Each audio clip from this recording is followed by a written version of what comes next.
Magandang araw po sa inyo lahat.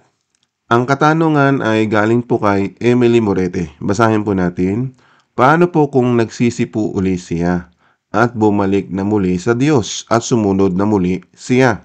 Naniniwala po ako na lahat ay may second chances.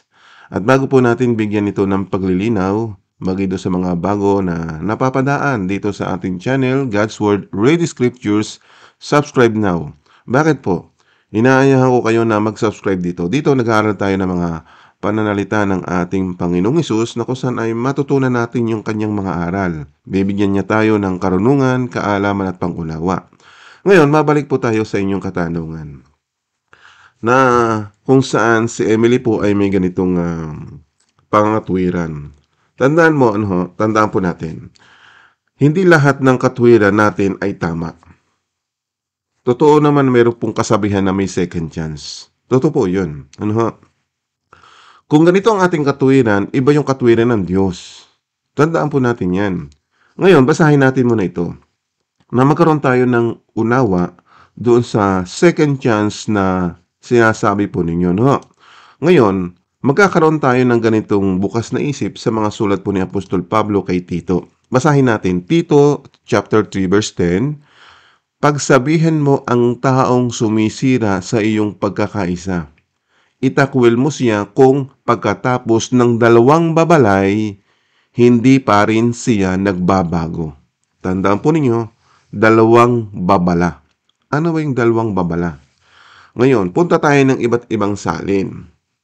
Para maintindihan lang po natin, pagsasama-samahin po natin diyan. So, magbibigay ako ng 3 salin para lang maintindihan natin. Dito sa mga sulat ni Apostol Pablo kay Tito, ito po yung mga sinasabi sa kanyang mga sulat sa version po ng ASND. Pagsabihan mo ang taong sumisira sa iyong pagkakaisa. Itakwil mo siya kung pagkatapos ng 2 babalay hindi pa rin siya nagbabago. Meaning, tama po yun. May 2 chances na kailangan na kung saan ay binigyan ng pagkakataon. Tama po ba yon? O basa tayo ng ibang pansalin dito sa ADB. Ang taong may maling pananampalataya. Pagdating na po sa pananampalataya, ito po. Tama po yung may 2 chances dyan. Ulitin ko po. Ang taong may maling pananampalataya pagkatapos ng una at ikalawang pagsaway ay itakwil mo. Meaning, nakaranas po ba siya ng 2 chances? Pagdating po sa pananampalataya, nabigyan na po siya ng 2 beses na babala. Pagkatapos, sumaway pa rin siya. Naiintindihan natin na meron talagang second chance. Ngayon, isa pang salin, basahin din natin. Ang taong lumilikha ng pagkabahabahagi pagkatapos ng una at ikalawang pagsaway, iwasan mo. Tama po yun. Diba? So, binibigyan ng 2 chance ang tao pagdating sa pananampalataya. Unang-una, yung mga taong pagdating sa pananampalataya na lumilikha ng pagkabahabahagi. Ano ba yung pagkabahabahagi? Una, sa mga aral at turo. Nagkakaroon ng ibang bahagi, hindi sa paraan ni Kristo.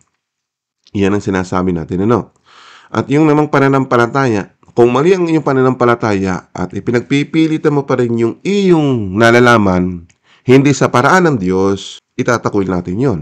Tama? At yung taong pinagsasabihan natin, na kung saan pagdating sa pananampalataya, hindi siya nakikiisa, itatakwil din natin yon. Kasi, yung babala mula sa Diyos, hindi naman sa atin. Ngayon, balikan natin itong tanong mo para maging malinaw sa iyo, hindi lang sa iyo, sa lahat ng dumadaan sa ating channel. At kung gusto mo rin na maibahagi ito sa iba para malaman nila, i-share mo. At kung hindi ka pa rin nakakapag-subscribe, gawin mo na rin Ngayon, para maging malinaw sa iyo, sa akin, sa ating lahat, nalaman natin na meron talagang second chance. Ngayon, sinasabi mo, galing na siya sa pagsisisi. Tama? Tapos bumalik uli siya. Ngayon, para mas maintindihan natin yung sinasabi mo, di ba't galing na nga siya sa pagsisisi? Balikan natin itong tanong mo para maya-analyze natin. Ito ang sinasabi natin, Once na ikaw ay pinatawad na ng Panginoon, tandaan natin, kahit hindi ka pa nagsisisi, pinatawad ka na ng Panginoon, di ba? Ngayong nakakilala ka na sa Panginoon, saan ka hinango? Sa lusak ng kasalanan. Tapos, bumalik ka. Pangalawa na yon, di ba? Pangalawa na yon. Kasi nga, nung una, pinatawad ka na. Nung na-realize mo na pinatawad ka na ng Diyos, bakit ka pa bumalik sa dati mong kalalagayan na makasalanan? Ganito po ito para maintindihan po natin. Unawain natin itong mga tanong mo, no? Ang sabi mo, paano kung nagsisi po uli siya? Nagsisi po uli. Ibig sabihin, nakaranas na siya ng pagsisisi. Ibig sabihin, another confession ba uli? Ibig sabihin, twice yun. Nagsisi na, tapos magsisisi uli. Ayun ang sabi mo, di ba? Paano kung nagsisi pa uli? Ibig sabihin, twice. Tandaan po ninyo, ha? Kasi dito, para hindi samantalahin yung biyaya ng Diyos. Bakit? May papaunawa pa ako sa inyo. Tingnan nyo ito, ha? Babasahin natin sa aklat ng Epeso, sa mga sulat ni Apostol San Pablo. Ganito naman po yung nakasulat, basahin natin. Ano po? Puntahan muna natin yung ADB version. At huwag ninyong pighatiin ang Espiritu Santo ng Diyos na sa Kanya'y kayo'y tinatakan hanggang sa kaarawan ng pagtubos. Meaning, dito, kapag ikaw ay sumampalataya at pinagsisihan mo na yung mga bagay na kasalanan mo na ginagawa sa Diyos, pinatawad ka na. Kung ikaw ay nakasampalataya na, meron ka ng tatak ng Espiritu. Tama po ba yon? Yung tatak ng Espiritu, para maging katiyakan natin na tayo ay tutubusin ni Kristo sa kanyang pagbabalik. Malinaw yon. Ngayon, ang sinasabi mo, kung bumalik uli siya sa kasalanan at nagsisi uli, eh di ba't napag-aralan natin? 2 beses yung nagsisi. Ang sinasabi dito sa kasulatan, kung babalikan po natin yung Tito 3:10, ayan po, pagsabihan mo ang taong sumisira sa inyong pagkakaisa, itakwil mo siya kung pagkatapos ng 2 babalay, hindi pa rin siya nagbabago. Di ba't 2 beses na siya nagsisi? Una, nagsisi. Tapos nagsisi uli. Di ba't 2 babala na yan? Nakita po ninyo? O ngayon, kapag ikaw may tatak na ng Santong Espiritu ng iyong kaligtasan at bumalik ka sa dati mong kalalagayan, kasi kung isusunod mo lang yung pinag-aaralan natin dito sa Epeso 4:30.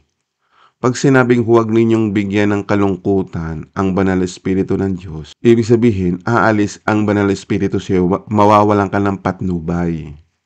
Basahin natin sa ibang salin. So, dagdagan natin na. At huwag ninyong pighatiin. Ibig sabihin, huwag nating bibigyan ng kalungkutan ang banal espiritu, huwag nating bibigyan ng pighati ang banal espiritu. Ibig sabihin, pighati, kung gagawa ka uli ng kasalanan. Kasi ang banal espiritu may tataka na nga. Kasi ang banal espiritu namumuhay yan sa katotohanan. Ngayon, kung bumalik ka sa buhay na nagsisinungaling ka pa rin, na kung saan ay nagpakasama ka uli dahil hinango ka na nga sa iyong kasalanan, bumalik ka uli. Kasi yung banal espiritu nanahana sa iyo. Aalis yung banal espiritu. Ibig sabihin, pagbalik mo at magsisisi ka uli, hindi ganon. Hindi nababalik sa iyo ang Santong Espiritu para gabayan ka at turuan ka ng katotohanan. Nang sa ganon, hindi ito samantalahin ng mga taong hindi kumikilala sa Diyos. Tama po yung second chance. Nabigyan ka na ng unang pagkakataon, bumalik ka pa. Nakita mo? Nagsisihan mo uli. Ngayon, para mas malinaw pa ito, yung Epeso 4:30 na yung tatak ng Espiritu ay nasa iyo na, aalis yun kapag bumalik ka uli sa dati mong pamumuhay na makasalanan. Tama? Ganito yan. Ipapaliwanag pa ito sa atin ni Apostol Pablo. Basahin naman natin yung Hebreo chapter 6 verse 4 para makita po natin ano. Isang version lang po muna tayo magbasa. Okay? So dito sa Hebreo 6:4, ang sabi dito, upang hindi natin siya talikuran. Bakit ba? Natatalikuran ba? Yes, ang sabi po ninyo, bumalik uli siya sa dating kasalanan tapos nagsisisi uli. Nakita po ninyo? Dito, ipinapaliwan ni Apostol Pablo, upang hindi natin siya talikuran, sapagkat kung tatalikuran ng isang tao ang Diyos, hindi na siya mapagsisisi at mapapanumbalik pa sa Diyos. Naliwanagan na ang pag-iisip niya, nakatikim na ng mga biyaya mula sa langit, tumanggap ng banal na espiritu. Okay, bago ko ituloy ha. Di ba, sabi ko sa inyo, sa tanong mo, tumanggap ka na ng banal na espiritu, tapos bumalik ka uli sa iyong dating makasalanan, tapos nagsisi ka na naman uli. Di ba't ang sinasabi ng Epeso, no?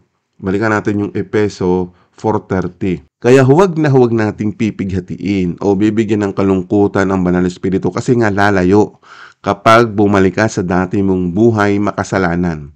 Mawawala ang iyong tatak, yung katiyakan ng iyong kaligtasan. Yung tatak, yung tanda. Ang sabi dito, basahin muli natin ito. Sapagkat ang Banal na Espiritu ang siyang tanda o tatak na kayo'y sa Diyos. Tama po yun. At siya ang katiyakan ng kaligtasan ninyo pagdating ng araw. Ngayon, umalis sa iyo. Dahil ang sabi mo, bumalik uli at nagsisi. Hindi po ganon ang pamaraan ng Diyos. Once na nasa iyo na ang Banal Espiritu, tatak na yun sa iyo. Pero kung bumalik ka uli sa iyong dating makasalanan, kaya nga sinasabi dito, huwag ninyong pighatiin o huwag ninyong bigyan ng kalungkutan Banal na Espiritu. Aalis yun. Nakita po ninyo? Ngayon, kung wala ba sa iyong Banal na Espiritu, maliligtas ka. Mawawala yung kaligtasan kasi umalis na yung katiyakan ng kaligtasan natin pagdating ng panahon. Kasi nawala yung tatak, nawala yung tanda sa iyo. Nakita mo? Kaya yung second chance, naranasan niya ng isang tao. Pero hindi pa rin siya nagbago. Nakita mo? Ngayon, balikan natin yung ating binabasa doon sa Hebreo 6:4. Kaya sinasabi dito, ulitin ko, upang hindi natin siya talikuran, sapagkat kung tatalikuran ng isang tao ang Diyos, hindi na siya mapagsisisi at mapapanumbalik pa sa Diyos. Naliwanagan na ang pag-iisip niya, nakatikim na ng mga biyaya mula sa langit, tumanggap ng Banal na Espiritu. O ito po yung sinasabi ko sa inyo, kapag tumanggap ka na at binigyan mo ng pighati, aalis yun. Mawawalan ka ng kaligtasan. Tuloy natin. Nakatikim na ng kabutihang dulot ng salita ng Diyos at nakadama na ng kapangyarihang ihahayag sa huling araw. Pagkatapos, kung tumalikod pa rin siya sa Diyos, hindi na siya mapagsisisi at mapapanumbalik sa Diyos dahil para na rin niyang ipinakong muli sa krus at dinala sa kahihiyan ang anak ng Diyos. Meaning, malinaw po ang kasulatan. Tingnan po niyo ang katwiran ninyo. Iba yung katwiran ng Diyos, iba yung katwiran natin. Kaya kung susunod tayo sa mga nakasulat, hindi tayo madadaya. Nanuwa mo ba? Kung nakaunawa, subscribe now. I-like mo at i-share mo ito sa iyong mga kaibigan. Ngayon, naging malinaw ba sa iyo? May kasabihan dyan, yung second chance na sinasabi pagdating sa pananampalataya, may kawikaan ganito na tayong mababasa. Basahin natin para magbigay sa atin ng takot sa Panginoon. At kung alam din natin ang kanyang pamaraan, basahin natin itong 2 Pedro chapter 2 verse 22. Bagay sa kanila ang kasabihan. Tingnan po ninyo yung dating makasalanan, bumalik uli sa dating niyang buhay makasalanan. Tapos sasabihin niya, ay nagsisi na ako sa Panginoon. Ay second chance na nga po yun, di ba? Kaya ang sabi dito kay Apostol Pedro, basahin natin bagay sa kanila ang kasabihan, ang aso'y kumakain ng suka niya. Tingnan po niyo yung mga taong ganito na kung saan ay nagsisi na, bakit ka pa babalik doon sa dati mong pamumuhay makasalanan? Tapos pagsisisihan mo uli, ay di dalawang bagay na yun. Ibig sabihin, dalawang pagsisisi na. Nakita po ninyo? Kaya ito yung ibig sabihin dito sa nakasulat kay Apostol Pedro. Ang aso'y kumakain ng suka niya, at ang baboy paliguan man ay babalik din sa kanyang lubluban. At ang baboy paliguan man ay babalik din sa kanyang lubluban. Meaning, hindi ganun ang attitude ng isang mananampalataya. Kapag tumanggap ka ng biyaya mula sa Diyos, hindi tayo asal na aso, hindi asal baboy ang magiging karakter ng isang mananampalataya. Pagkatapos ka ngang nalinisan, nabayaran ang kasalanan mo, tinubos ka na sa iyong kasalanan, tapos babalik ka ulit sa dati mong buhay makasalanan? No way! Ibig sabihin, ikinukumpara ang mga taong ganito sa isang aso at sa isang baboy. Nako, yung aso ay kumakain ng suka niya. Ibig sabihin na isuka na kakainin uli. At yung baboy naman, napaliguan na, balik uli sa lubluban. Hindi ganyan ang karakter ng isang Kristiyano, ng isang tagasunod ni Jesucristo. Kaya, kaibigang Emily, tama po ba yung paliwanag ng mga apostol na mula sa salita ng Diyos?